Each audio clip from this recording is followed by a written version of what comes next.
you, Zimbabwe, for tuning into yet another informative edition of your program. This is Agricultural New Directions, Agribusiness, and today we are going to be having a field day here in Mashonaland East. We are in Macheke at Nyandoro farm, which is being owned by Mr. Nyandoro, together working with his son. We are going to be looking at sustainable practices when it comes to producing tobacco right here in Zimbabwe. As you can see, the tobacco marketing season is starting late next month, that is 30 March. We are going to be having our farmers getting money and also the economy getting something from the sweat and the toil of our Zimbabwean farmers. Stay tuned. Chikuru chandoda kutaura pano ndechekuti taona munda wa Nyandoro yanditika. Pavari kurima tikasachengetedza pari kurimwa apa. Makore anotera tisina chekuita. Takaringana nekurima. Ndikutaura kunyaya yekuchengetedza ivhu redu. Kuti pamwe pane anga achabvunza kuti konzira dzakavhurwa dzakamira zvakadii. Tofunga taona kuti drainage system kana kuti makandiwa madhunduru handiti anove ari kuseva imwe purpose yekuti tichengetedze ivhu redu. Handi maona kuti madrain ava Nyandoro maona kuti anga idzika kudai emaline efodya handiti ekudraina kuti mvura ikanga yawanda ikwanise kubuda mufodya, nekuti fodya haizodi midzi yayo kuti ite mvura yakadase yakawanda. Iyo mvura yacho ni imwe yacho iri kunokuturwa mudhunduru mazvona. Tingave tichifungidzwa kuti dhunduru kana tariona rinotakura mvura yatiri kuona chete nemaziso ichinorasa uko. Kwete, dhunduru rinogona kutakura mvura even nepasi tisingazvioni. Munoziva? Handi mataurwa kanzi riji rikakura, rikakura stereki, rinobvisa mvura yese paipe yobva yarasika, handi mazvona. Ndo zvakafanana nedhunduru rinoreceiva mvura yacho inoisa kwainodiwa. Saka ndiri kukurudzirai mafamazi ekuno kuti ngatichengetedze ivhu nekuisa madhunduru. Tingazviite sei kuti tiise madhunduru hazvinetse. Tine department rakamirira izvozvo vanonzi engineering department vanokwanisa kuita makandiwa iwaya handitika. Ndivo vekunotsvagana nawe ivavo, motaura navo voya vakuitirai basa iroro. Ende tinotarisa kuti kana vachiita basa iroro because ndere hurumende vanenge vachiita pachena. Chamuchakwanisa pamwe kuvabatsira ndeche transport yekuti vasvike pamunda penyu nesadza ramuchavapawo ramunongodyawo mazuva ese iroro, handizvo here? Ndiri kuda kutaura ninge mishonga. Mishonga inoshandiswa mukurima fodya, takanangana nefodya. Kubva kuseedbed kusvika kulens. Kana paine small scalers vanopiwa iri hamba. Zvichireva kuti vanenge vakasarudzirwa kare mishonga. Asi for commercial farmers mune mvumo yekusarudza mishonga yamunenge muchida. Sekuziva kwamuri kuita zvinhu zviri kuramba zvichinja nditi. Pane mishonga mimwe iri kubhanwa nekuda kwezvikonzero zvakasiyana siyana. Zvinosanganisira kuti mimwe yachona inokonzera cancer, mimwe yachona inocontaminate underground water, mimwe yachona haishandisike nyore nevashandi. Tiri kuti yatinoti isusu safety. Saka munoona kuti mishonga mimwe iri kubhanwa. Ndinoziva kuti kare kare chirwere chainyanyonetsa chachiri chirwere chebush top. Chaiwanzokonzerwa maybe the main cause yanga iri yekuti munhu unenge wanonoka kudyara. So zvichizokonzera kuti pave nenhata dzakawandisa. Nhata dzedza dzinova ndidzo dzinoita kuti chirwere icho chipararire. Saka tinoramba tichingokukurudzirai kuti murambe muchingo controla zvirwere izvozvi. Zvamanga muchinzwa zvemadistraction zvemadebts ayaya malegislations akaisirwa ayaya ndeyekuitira kuti zvirwere zvisarambe zvichienderera mberi. Saka tinenge tichiti isusu kana papa chigunhire ranga richazochengeta chirwere chacho chazouya chichaafecta the following crop ukanga wari destroyer, it means kana papa nechipepenene chacho chida kurarama chiri imomo naichocho chinobva chadestroyeka. Saka paunozotanga season itsva unotanga on clean field. At this point in time, we are in a tobacco field, and I've taken the liberty of inviting Charity Dzingorira. She's one of the participants or one of the spectators who have come to witness this field day at Mr. Nyandoro's farm. Charity, tinokutenda nekuya pachirongwa. Right. Charity, semudzimai wechidiki, mabasa ekurima fodya akamirawo sei kwauri? Basa rekurima fodya ibasa rakanaka, ibasa rinotisimudzira mukati menyika yedu, rinosimudzira economy yedu. Ini ndinofara kuva murimi wechidiki. Ndakapinda mutobacco field muna 2015. Okay. Asi from 2015 up to now I have changed a lot in my life. kuburikidza nekurima fodya. Saka ndinokurudzira vakadzi vechidiki vazhinji kuti vapinde mutobacco field. Ini ndinorima neShasha Tobacco, kambani yakanaka zvikuru inotipa mainputs edu nenguva. Ikambani inoita kurima nayo tichizowana mubhadharo wedu unoenderana nezvatinenge takarima. Ukarima unowana zvaunenge warima, marimire aunenge waita ndo zvinongobudawo zviri fair. Tinotenda. Chiriti mukupendera maonero ako ukama hunofanira hunge huri pakati pemakambani anopa varimi zvekushandisa atinoti mainputs aye nevarimi, ukama huripo hwakamira sei, uye mashoko ako ekurudziro kumamwewo madzimai kana kuvanhu in general vari kutarira chirongwa panyaya dzekubhadhara zvikwereti apa pakamirawo sei, tichaura maererano neukama pakati pemurimi nekambani? Pakati pemurimi nekambani panofanira kungova nehonesty. Iwe semurimi kana wapiwawo chikwereti nekambani, just be honest, shanda nesimba. Ukashanda nesimba unowana goho rako rakanaka, unokwanisa kubhadhara chikwereti uchikwanisa kuzowana yako profit. Saka ukasashanda nesimba ndipo paya pekuti uchashaya profit, wakufunga kuvhara kambani, hauchadi kubhadhara chikwereti chekambani. Pakashayikwa that honest hazvifambi zvakanaka. Panongodiwa honest, kambani ichipo murimi mainputs in time nemari dzelabor dzinodiwa, iwe murimi woshanda nesimba, zvinofamba zvakanaka zvese. Thank you so much, Charity. There you heard it, viewers. This is Charity Dzingorira, a female farmer here in Macheke who's partaking in tobacco production as a small-scale farmer. She is reiterating on honesty between the farmer and the company which is sponsoring tobacco activities.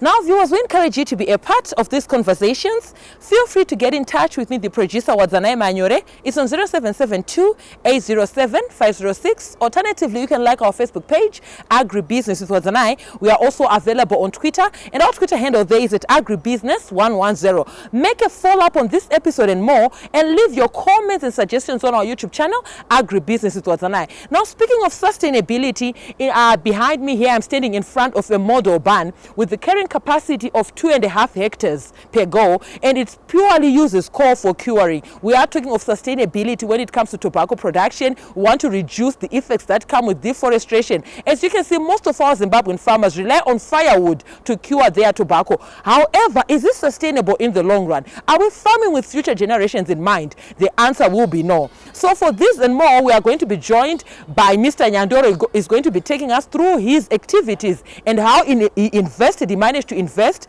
in this, in such kind of curing tobacco. Vanyandoro ndinokuchingamidza pachirongwa. Tinotenda Wadzanai.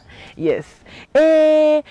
Mungatitaurirewo here kuti mahectares amakaita efodya akawanda zvakadii uye variety yamakashandisa ndeipi, uye muri kudiridzira here kana kuti muri kumirira kunaya? Right, mahectares andakaita pamwe chete 75 hectares dzefodya. Okay. Then yekudiridzira tine 25 hectares. All right. Then 50 hectares dry land. All right. But pamavariety tine 10 hectares dry land pa 25 hectares dzekudiridzira. All right. 45 hectares. Okay. 26, the rest is 70. All right. Right. Vanyandoro, tichiri ipapo, munganitaurira here musiyano mutsauko uri pakati pefodya yekudiridzira nefodya yekumirira mvura yemudenga? Obviously muri murimi hatigare mubusiness iri. Musiyano wamunoonawo ndeupi uye zvakanakira kudiridzira ndezvipi? Zvakanakira kudiridzira ndezvekuti kukaita yield yako unotargeta yield yako yakakwana.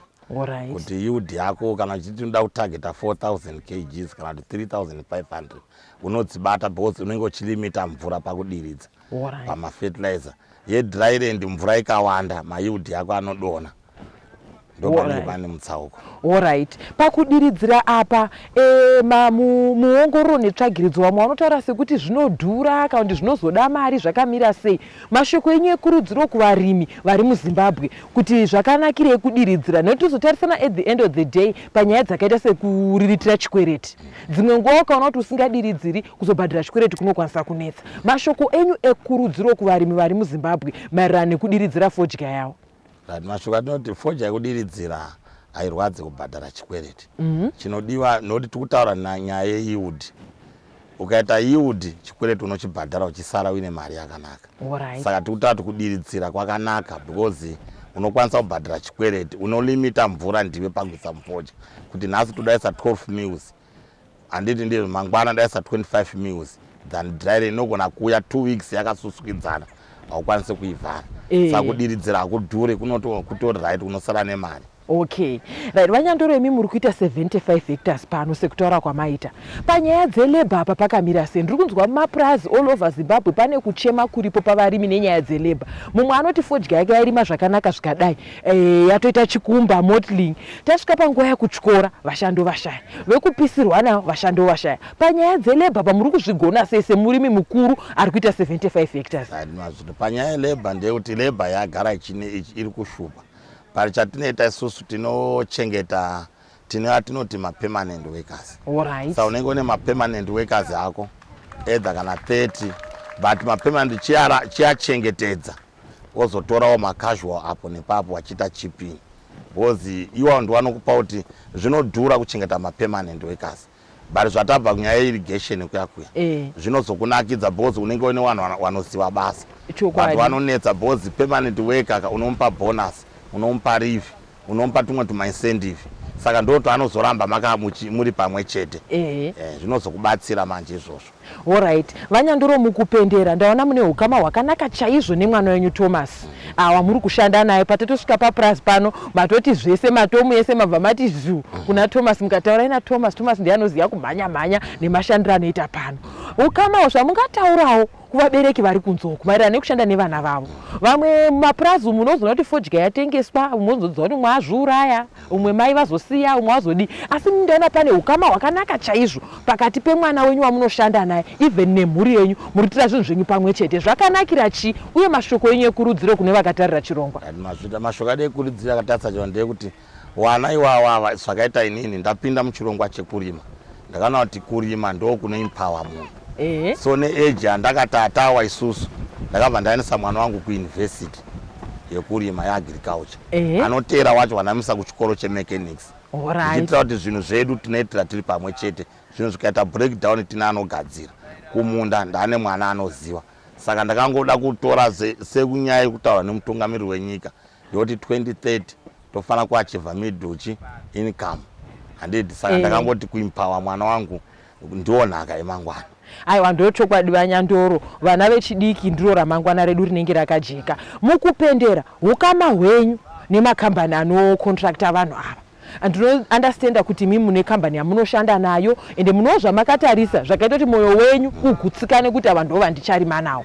Zvamungataurawo kune vakatarira chirongwa nondoziva kuti fodya chirimwa dzimwe nguva chinokwanisa kunetsa kuti uchiriritire nemari yemuhomwe kana nemari yekushanda. Unotodawo vanomira newo vanosapota mabasa ako. Mashoko enyu amungataura maererano neizvozvo? Right, mazvita ndoti ma-contract farmers tinongoita ndechekuti iwe farmer chiuimbika.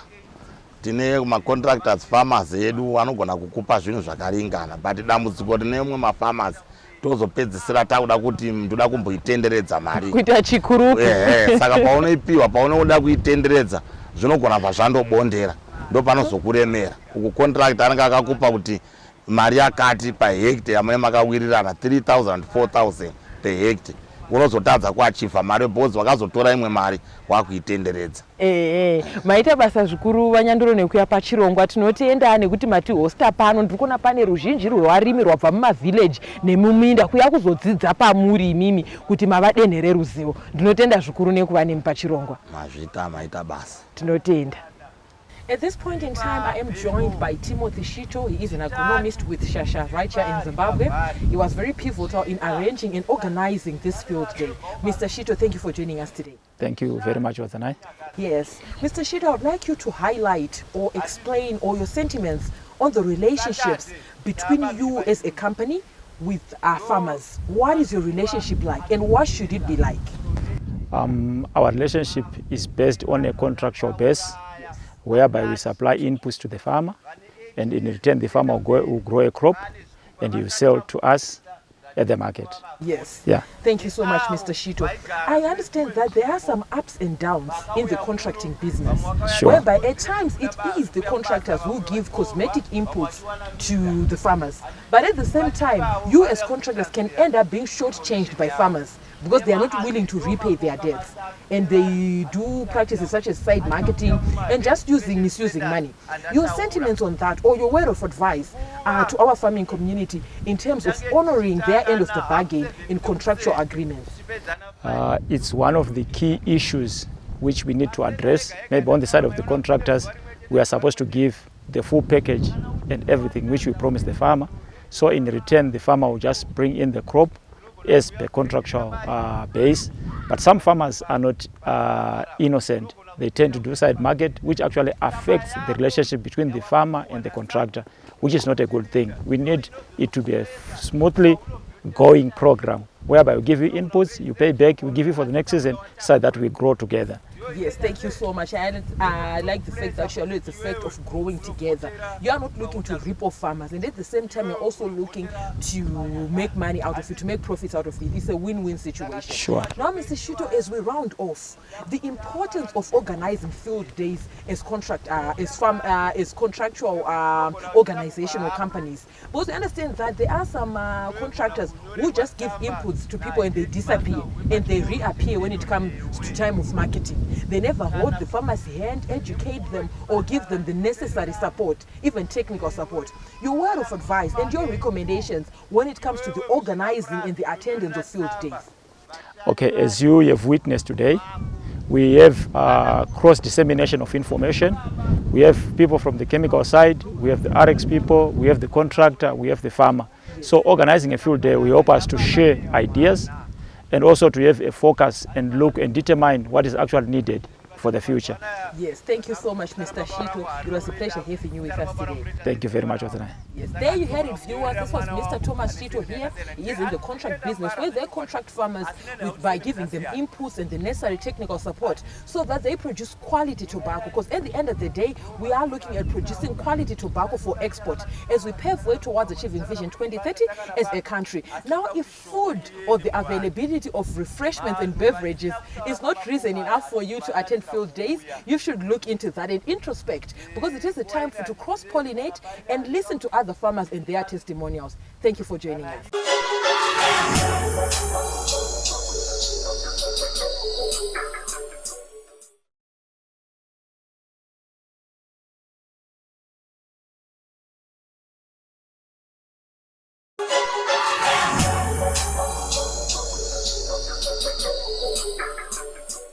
Zimbabwe for staying tuned to Agricultural New Directions, Agribusiness. We are here in the third and final segment of your program. Now, if you look at it, Zimbabwe is a youthful country with well over 70% of Zimbabwean population being the youth. And standing next to me today, this is Thomas Nyandoro. He is working together with his farm, with his father here at their farm in Macheke. Thomas, thank you for joining us today. Yes. Thomas, I would like you to tell us your story. What inspired you to participate in agriculture, specifically tobacco farming? I can understand that when we started this field day, your father handed us over to you, saying that you are very much into operations. You'd make sure that everything is running smoothly. As a youth, what inspired you to participate in agriculture? Chekutanga ndakakura ndiri mumazviri. Okay. Ndiri mufarming. Yes. Then always dad wangu waindiudza kuti mari ite munotanga washanda. Then ndangoenda kuchikoro ndine shungu yekuti ndikakura ndakuzoita farming. Yes. Pandazoenda kucollege ndikaita degree reagriculture economics and development. Ndapedza ndikati nezvekubasa handisi kuda. Okay. Ndoda kuita zvefarming. Vanangoti baba waitishande pamwe chete. Ndichange kumanager chi. Tange umanager farm. Okay. Then ndopandaka zvakanyanya inspire kuti ndiwe mufarming state. You would find that most of the youth are complaining nenyaya dzeunemployment, saying ndakapedza chikoro but I'm still not employed. Ndoita say, your word of advice to such youth. We have my youth are in towns out there. Vamwe varikuita zvemadrugs, vamwe vari kuba. Your word of advice to the youth in terms of participating in agriculture. Kuma youth ndoti kusunga tai uchienda kuoffice. Pamwe pacho hazvibatsire. Yes. Wamunangagwa president wedu wakatipa ivhu kuti rime, mari inobva muvhu. Saka ngatisagarei kunze uko tichiti tinoda kutsvaga mabasa. Ngatishandei nemaoko edu, ndo munobva mari. Ukazvishandira nemaoko ako unoona zvinhu zvese zvinokufambira. Yes. Than kuramba takangogara chiti tinoda kutsvaga basa. Wamunangagwa ngatipe mabasa. Ngatitange tega, wakatipa ivhu, basa riri muvhu, mari iri muvhu. Thomas, looking at it, I understand that you are using the Modro system for curing. Can you maybe take us through the highlights of how this system works? Alright. Modro system ines fire inonzi heat source 1. Okay. Advantage iripo iri efficient because hatishandise huni. Okay. Then paine heat source 1 ino operator ine 8 madoors. Okay. Panenge shandisa heat source 1. Then Modro system inoshandisa mvura. Okay. Kukiwa Fodya. Chatinongoda heat inoenda kumberi, then heat iyo ndo yakutokiwa fodya. Okay. Now, if you look at it, Thomas, uchiri ipapo, you would find that kuna vari kushandisa huni ma-conventional buns. Tinosangana nema-problems akaitwa ngana Runbeck veve. Kuti apererwa nehuni, but fodya yatovamo pamwe temperature yange yatozvokuma 55 anga atosimudza temperature. Pane zvana Runbeck zviya zvinozokonzeresa sponge. Quality yodzikira, mutengo wobva wadzikira. Your sentiments when it comes to using this Modro system, zvakamira sei pakuproducer quality? Modro system inoproduce quality yakanaka. Hauwani masponge, hauwani Runbeck. Because chinenge chichizvioperator chega. Okay. Temperature yako chinomaintaina chega. Okay. Than ma-conventional buns. Pamwe unoshayiwa huni, iwo chida temperature iende mu70. Right. Yodzoka mu40. Then the moment inomira paunoshaya huni, matemperature anodzika, mvura yobva yadzika. Ndo pakonzesa sponge ne Runbeck. Plus conventional inotora more time uchipisa up to maybe to 13 days. Okay. Manje Modro system 7 days watodzoka cycle yako. Okay. Then kumunda fodya yako nebata than muna kushandisa ma-conventional buns because unochamirira 12 days wozoda kuchikora. Apa fodya inenge yatora umunda. Aiwa ndochokwadi. Munguva yatakatarisana nayo ino panoti kuti nairire kobva kwadziya kunodaidza kuora. Ndopaipa vari paunenge wakutyora mabanana ega quality yobva yadzikira. Now Thomas, looking at this system as well, how many tons of coal do you require to cure 2 hectares? You said one unit can hold up to 2.5 hectares. But the whole unit accommodate 20 hectares. Okay. Saka patonnage apa ko zvakamira sei? Pa 20 hectare turnout takahoda 30 ton. Okay. Then 30 ton inotikwanisa kukiwa 20 hectares. Okay. But since takazorima 40 takahoda 2 ma30 ton. Chona tanotikwanira kukiwa 40 days. All right. Mukupedzisira Thomas, I understand that you did not just start money Modro. Zvinhu zvinotoshandirwa. Say investment zvakamira sei. Munhu anenge akatarisana nemari yakadi uye angada kurima zvakadi. I understand that imimi you are also into contract system. Zvakamira sei pakuinvesta. Nekuti Modro atidi kunyepa kana matano kana machongi anoproducer quality yakanaka, and even when it comes to monitoring it's very easy. Munhu asina experience yekupisa fodya chaiyo munokwanisa kutomurayira akapisa. But investment is not something chekuti munhu atotanga kutorima fodya even ane 1 hectare tondi akutoita zveModro. Zvakamira sei painvestment apa? Painvestment chinhu chekutanga kufodya unoda kugadzira ukama hwakanaka nekambani yauri kurimira. Chokwadi. Ukagadzira ukama hwakanaka ukawati ndiri kuda chakati vanokuitira. Bozi kuti munhu urime kushandidzana nechikwereti nekambani. Ukada kuburitsa mari yako yemuhomwe wega zvinorema. Saka ndingokuridza kuti ushamwari hwakanaka nekambani. Chawada chese kambani inokuitira kana wakatendeka. Kana usina hapana chinofamba, unongoramba uri kumashure. Aiwa ndizvozvo Thomas, mukupedzisira patakupendera chirongwa waane nguva yakadi uchiita zvinhu izvi? Izvi sindapedza chikoro 2014 kusvika 2022, 8 years ndiri mufarming yeto. Thank you so much Thomas. It was a pleasure having you with us today. You're welcome. There you had it, viewers. We are here in Macheke today at Mr. Nyandoro's farm, where we are having a field day. Our farmers have gathered. They have come along from various villages and their farms to come and witness and sharing ideas and cross-pollinating on how to produce tobacco. Now, you would find that field days are specifically designed for farmers with the aim of educating them and making them understand the key fundamentals, the sustainable practices in tobacco production. It was a pleasure having you with us today. For me, your host, Watsanai Manyore. I'm also on Instagram. It's a W Manyore, and the crew behind the scenes. Have yourselves a fabulous evening. Thank you for watching.